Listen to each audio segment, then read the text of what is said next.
여러분 안녕하십니까? 이번 시간은 저번 시간에 이어 두 번째 온라인 미술 시간입니다. 지난 시간에는 조형의 요소와 원리 등에 대해 알아보았고, 이어서 이번 시간에는 미술의 영역인 회화와 그 회화의 한 장르에 속하며 미술에서 기본, 기초라 할 수 있는 소묘에 대해 알아보겠습니다. 그럼 먼저 회화에 대해 알아보겠는데, 회화에 들어가기 전에 우선 미술의 종류부터 살펴보고 가겠습니다. 음악은 실제하지 않는 소리로만 존재하지만 미술은 우리가 사는 공간 속에 실제로 존재하며 보여지는 형체로 이루어져 있기 때문에 공간예술 또는 시각예술 또는 조형예술이라고 합니다. 그리고 우리가 미술을 크게 두 가지로 구분해 본다면 순수한 예술적 창작 표현에 속하는 순수 미술과 실용적이고 상업적인 것을 목적으로 하는 응용 미술, 이렇게 둘로 나눠볼 수 있습니다. 순수 미술에는 회화나 조각이 여기에 속하겠고, 응용 미술에는 디자인이나 공예, 건축 등이 속한다고 할 수 있습니다. 그 밖에 이 두 영역 말고도 사진이나 서예 같은 영역이나 퍼포먼스처럼 몸으로 표현하는 행위예술, 영화나 컴퓨터 그래픽 같은 영상미술, 그리고 무대 세트 같은 설치미술, 이런 것들도 모두 넓은 의미로 미술의 범주에 속한다고 할 수 있습니다. 또한 미술은 표현의 재료나 소재, 형식이나 기법 등에 따라 여러 가지 다양한 명칭으로 분류되기도 합니다. 예를 들면 표현 재료에 따라 수채화, 유화, 아크릴화, 수묵화, 파스텔화, 목탄화, 펜화, 크레파스화 등으로 구분되며, 그리는 소재에 따라서는 정물화, 풍경화, 인물화, 동물화, 산수화, 풍속화, 화조도, 초충도 등으로 분류되기도 합니다. 그리고 또 그리는 형식이나 기법에 따라서는 소묘나 서양화, 한국화, 판화, 프레스코화, 모자이크, 스테인드 글래스 등으로 구분되기도 합니다. 그러나 한편으로 생각해보면 미술은 인간의 정신을 표현하는 것이므로 미술에 내재된 시대적 표현의 특성, 다시 말해 시대적 양식을 통해서 미술의 갈래를 파악하는 것이 무엇보다 중요하다고 할 수 있습니다. 이상으로 회화 수업에 들어가기에 앞서 일단 이 정도 미술의 종류에 대한 정리부터 해놓고 수업에 들어가도록 하겠습니다. 우선 먼저 우리가 배울 주제는 소묘입니다. 소묘는 다른 말로 드로잉 또는 데생이라고도 하는데, 이 소묘는 미술에 있어 가장 기본, 기초라고 할 수 있습니다. 그럼 먼저 소묘의 정의부터 알아보겠습니다. 소묘란 그리고자 하는 대상을 관찰하여 여러 가지 색이 아닌 한 가지 색으로 그린 단색화를 말합니다. 다시 말해 여러 가지 색을 쓰지 않고 한 가지 색 또는 하나의 톤, 모노톤으로 그리는 그림을 말합니다. 그럼 두 번째로 이런 소묘의 종류에 대해 알아보겠습니다. 소묘의 종류. 소묘의 종류는 크게 네 가지로 나눠볼 수 있습니다. 크로키, 스케치, 데생, 정밀묘사입니다. 먼저 크로키. 크로키는 움직이는 대상을 그 특징을 잡아 빠른 시간에 그리는 그림을 말합니다. 일명 속사라고도 합니다. 이처럼 움직이는 대상을 특징 잡아 빠른 시간 내에 그리기 때문에 명암까지 표현할 시간이 없습니다. 그래서 보통 선으로만 그려집니다. 여기서 선으로만 그렸다는 의미는 형태나 윤곽만을 그렸다는 뜻입니다. 두 번째, 스케치가 있습니다. 스케치는 사생 또는 사생화의 의미로 쓰이며 대상의 형태와 분위기, 전체적인 구도와 특징, 명암 등을 간결하게 그리는 소묘를 말합니다. 크로키가 선으로 형태만 그렸다고 했는데, 스케치는 형태와 약간의 명암까지 표현하는 그림입니다.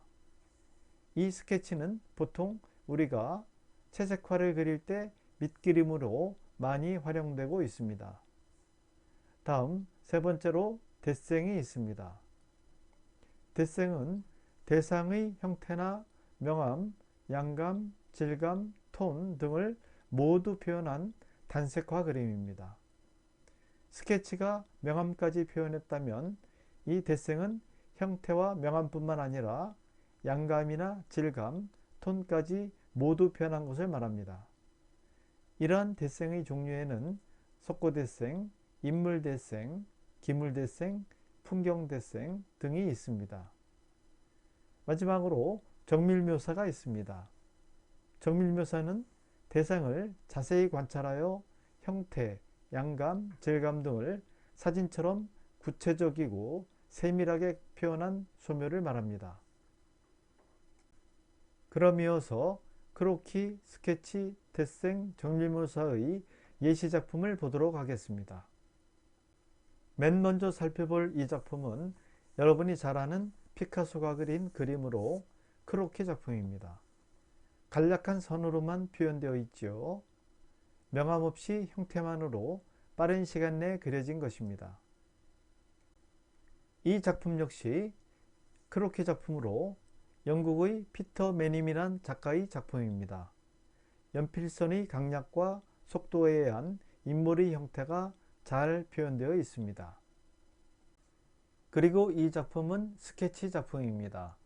나무, 숲, 산과 같은 자연의 풍경을 스케치한 그림입니다. 좀 전에 설명에서도 이야기했듯이 이와 같은 스케치는 채색화를 위한 밑그림으로 많이 활용되고 있습니다. 이어서 이 그림은 연필을 이용하여 배추를 대생으로 그린 작품입니다. 배추의 형태와 명암, 그리고 배추가 갖고 있는 질감까지 잘 표현되어 있습니다.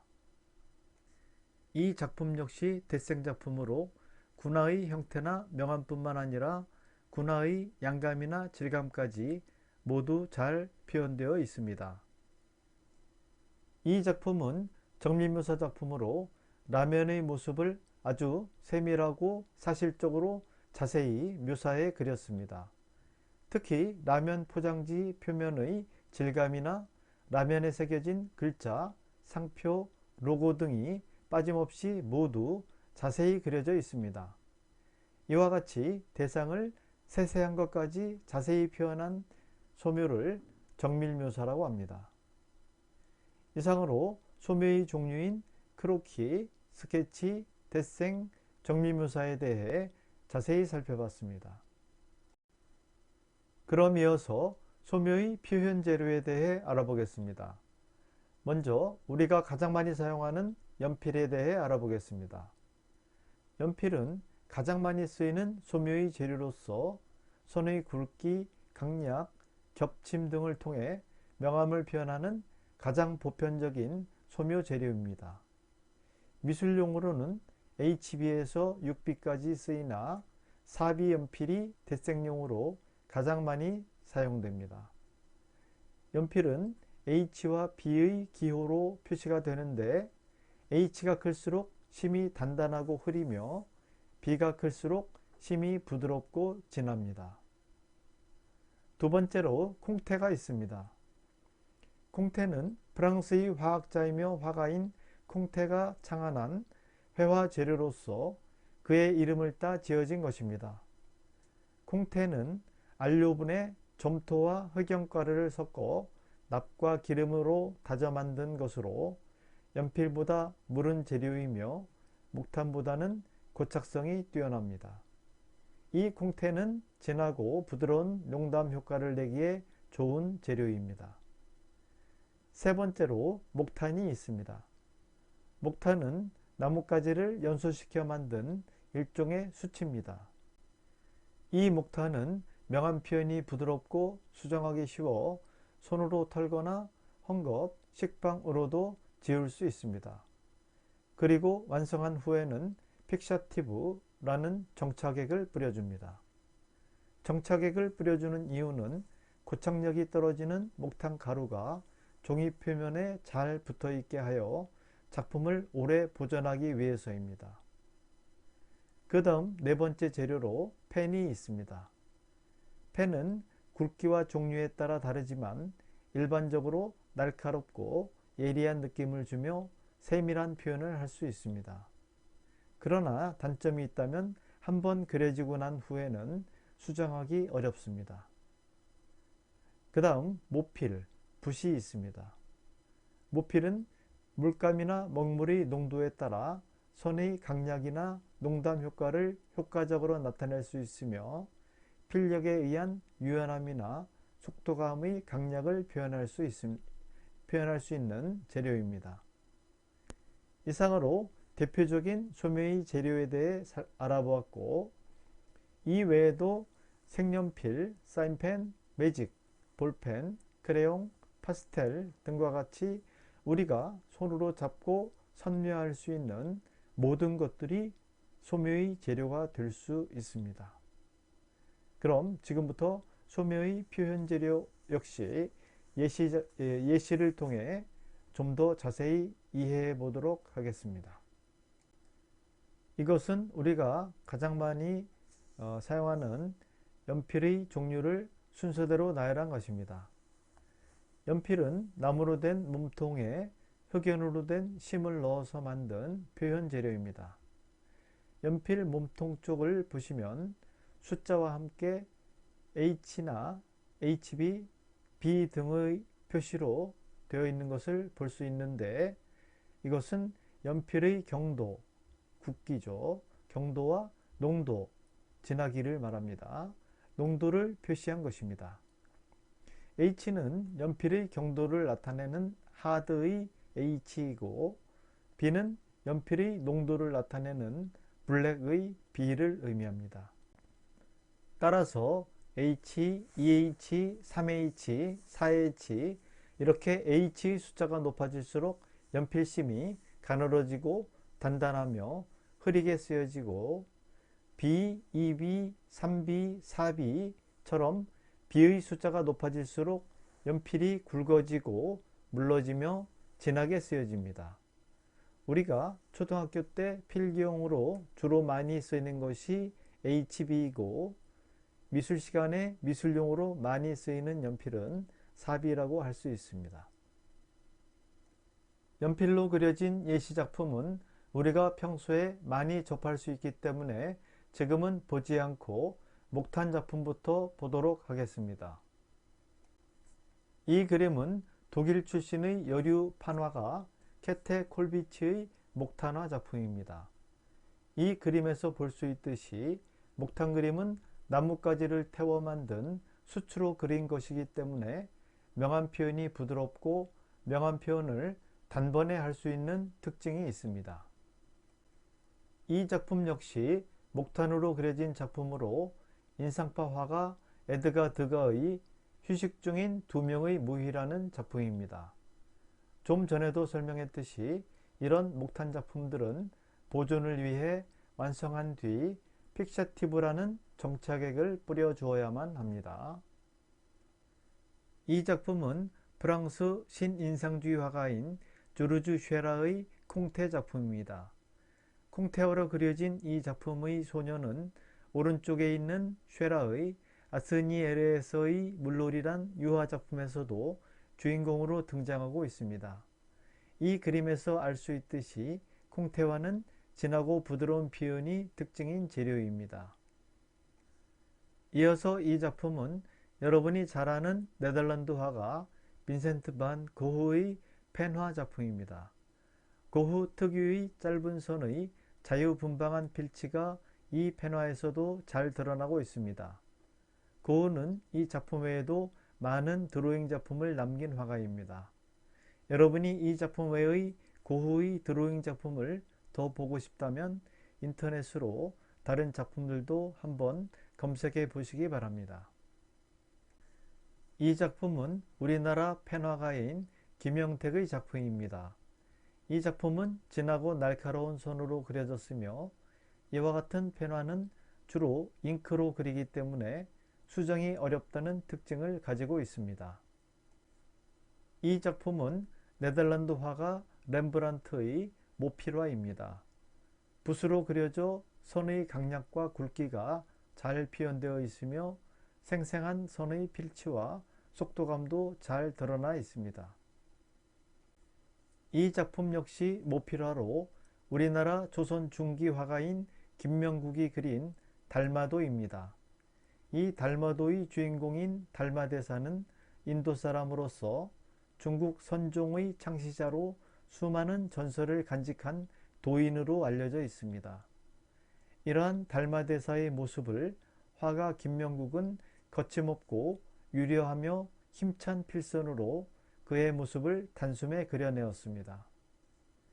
이상으로 대표적인 소묘의 표현 재료로 그려진 예시작품들을 알아보았고, 이어서 네 번째로 명암과 음영에 대해 알아보겠습니다. 명암과 음영은 빛에 의해 나타나는 자연현상으로 평면적인 사물에 입체적인 느낌을 주는 미술에 있어서 아주 중요한 요소라 할 수 있습니다. 만약 이 세상에 빛이 없다면 명암이나 음영, 색깔 등은 존재하지 않기 때문에 여기에서 빛은 절대적이라 할 수 있습니다. 먼저 명암에 대해 살펴보면 명암은 물체의 밝고 어두운 정도를 말하는 것으로 명암에는 무수히 많은 명도 단계가 있습니다. 이 명암 표현에 의해 평면적인 형태가 비로소 입체의 모습으로 탈바꿈되는 것입니다. 두 번째로 음영 역시 빛에 의해 생기는 것으로 음은 물체의 그늘을 말하고 영은 그 물체에 의해 생기는 그림자를 의미합니다. 따라서 음영은 물체의 그림자에 의해 생기는 그늘을 말하는 것입니다. 지금 이 그림은 구의 명암 단계를 나타낸 것입니다. 이 그림에서 지금 빛은 어느 방향으로 들어오고 있습니까? 그렇습니다. 지금 빛은 좌측 상단에서 들어오고 있습니다. 이 구의 모습에서 보여지듯이 빛에 의해 가장 밝은 부분은 빛과 가장 가까운 좌측 상단이 가장 밝습니다. 이와 같이 광원으로부터 가장 가까워 제일 밝은 부분을 우리는 하이라이트라고 부릅니다. 지금 이 구에서 보여지듯이 이 하이라이트에서부터 점점 멀어질수록 계속해서 어두워지고 있습니다. 그러나 그렇다고 해서 제일 먼 곳이 가장 어둡지는 않습니다. 왜냐하면 바로 반사광 때문입니다.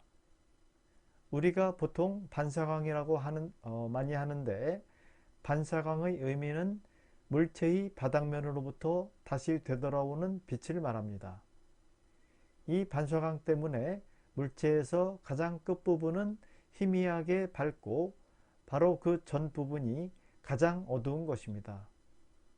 그리고 구가 놓인 바닥에는 구에 의해서 그림자와 그늘이 생깁니다. 이 역시 빛이 있는 곳에 필연적으로 생기는 지극히 당연한 자연현상입니다. 이 그림자도 마찬가지로 어둡기가 다 똑같지 않고 물체와 가까울수록 더 어둡고 물체로부터 멀어지면 흐릿해집니다. 이상으로 명암과 음영에 대해 알아봤습니다. 이어서 빛의 방향에 따른 명암의 변화를 예시 그림을 통해 확인해 보겠습니다. 먼저 맨 왼쪽 그림부터 보겠습니다. 이 그림은 빛이 지금 어느 쪽에서 들어오고 있습니까? 네, 그렇습니다. 바로 왼쪽 좌측에서 빛이 들어오고 있습니다. 그렇기 때문에 어두운 면이 반대편인 오른쪽에 생기고 있습니다. 그럼 두 번째 그림은 어떻습니까? 네, 두 번째 그림은 빛이 정면에서 들어오고 있습니다. 그래서 어두운 면이 좌우 양쪽에 생겼습니다. 세 번째 그림은 어떻습니까? 빛이 우측에서 들어오고 있습니다. 그 다음 맨 오른쪽 그림은 빛이 뒤쪽에서 들어오고 있습니다. 이 맨 오른쪽 그림처럼 빛이 뒤쪽에서 들어오는 것을 우리는 보통 역광이라고 합니다. 이 역광은 그림에서도 많이 표현되지만 우리가 사진을 찍을 때도 많이 접하게 되고, 잘못 찍으면 피사체가 시커멓게 나온다는 단점이 있습니다. 그러나 인물 사진이나 풍경 사진을 찍을 때 이 역광을 잘 이용한다면 오히려 더 멋진 사진을 얻을 수도 있습니다. 그 다음으로 눈높이에 따른 사물의 변화된 형태입니다. 이 네 개의 그림에서 눈높이가 제일 높은 그림은 어떤 그림입니까? 네, 그렇습니다. 제일 마지막 그림이 가장 높은 곳에서 보고 그린 그림이지요. 그럼 눈높이가 가장 낮은 그림은 어떤 그림입니까? 그렇습니다. 세 번째 그림이 제일 낮은 곳에서 올려다보고 그린 그림입니다. 우리가 이 네 개의 그림을 눈높이가 가장 높은 것부터 순서대로 말해보면 눈높이가 제일 높은 그림은 네 번째 그림이고 그 다음이 두 번째, 그 다음이 첫 번째, 그리고 눈높이가 제일 낮은 그림이 세 번째 그림임을 알 수 있습니다. 마지막으로 보는 방향에 따른 물체의 변화입니다. 이 5개의 컵은 다 똑같은 컵이지만 컵을 바라보는 방향에 따라 각기 다르게 보이고 있습니다. 이와 같이 똑같은 컵이라도 보는 방향이나 각도에 따라 그 형태가 매우 달라집니다. 이처럼 우리는 컵 하나를 표현하더라도 단순하고 밋밋한 형태의 컵으로 그려낼 수도 있고 반대로 첫 번째 그림처럼 움직임이 강한 형태로 그려낼 수도 있습니다. 이상으로 우리는 눈높이에 따른 사물의 변화나 보는 방향이나 각도에 따른 사물의 변화를 살펴봤습니다. 우리는 이러한 내용을 그저 이해하는 데만 그칠 것이 아니라 우리가 작품을 제작할 때에도 적용하여 자칫 평범해지고 단조로울 수 있는 형태에서 벗어나 자신만의 개성 있는 형태를 찾아내고 표현할 수 있어야 하겠습니다. 이상으로 설명을 마치고 마지막으로 저번 시간에 이어서 이번 시간에도 유튜브에 올라온 선 연습하는 법에 관련한 영상 하나를 소개하겠습니다. 18분 20초짜리 영상인데요. 유튜브에 선 연습하는 법이라고 입력하면 제일 먼저 나오는 영상입니다. 제이라는 분이 여러분이 혼자서도 연습할 수 있는 선 연습 방법을 잘 설명하고 있네요. 이런 선 연습이 숙달되면 앞으로 여러분이 명암 표현하는 데도 많은 도움이 될 거라 생각됩니다. 그럼 이것으로 오늘 수업을 마치겠습니다. 감사합니다.